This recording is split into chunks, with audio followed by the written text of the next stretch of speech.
शिक्षा का प्रसार आवश्यक है। मानसिक उत्कर्ष के लिए यह एक अनिवार्य कार्य है। इसके बिना कोई देश आगे नहीं बढ़ सकता।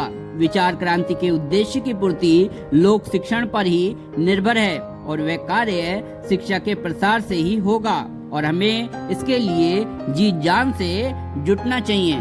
पढ़ने की अभिरुचि उत्पन्न करना युग निर्माण की दृष्टि से एक अत्यंत महत्वपूर्ण आवश्यकता है। आमतौर से स्कूली शिक्षा समाप्त करने के बाद लोग किताबों को नमस्कार कर लेते हैं और अपने काम धंधों को ही महत्व देते हैं। उनकी दृष्टि में पुस्तकें, पत्रिका आदि पढ़ना ताश खेलने की तरह समय को व्यर्थ गंवाने वाला मनोरंजन मात्र होता है। इस मान्यता को हटाया ही जाना चाहिए। निरक्षरता की भांति ज्ञान वृद्धि की उपेक्षा से भी प्रबल संघर्ष आरंभ करना चाहिए।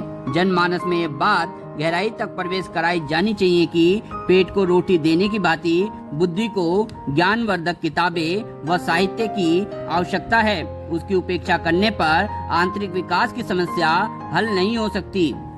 घर घर जाकर पढ़ने में अभिरुचि उत्पन्न करना, किताबें पढ़ने का महत्व बताना और लोगों को ज्ञान वृद्धि के प्रति प्रेरित करना, फिर उन्हीं के निवास स्थानों पर उपयोगी पुस्तकें पहुंचाना एक बहुत बड़ा काम है। चलते फिरते पुस्तकालयों का यही रूप रहे कि ज्ञान प्रचारक लोग अपने झोले में कुछ पुस्तकें रखकर घर से निकला करे और जनसंपर्क बढ़ाकर उनमें अभिरुचि उत्पन्न करे। उन्हें पुस्तकें पढ़ने देने और वापस लेने जाया करे।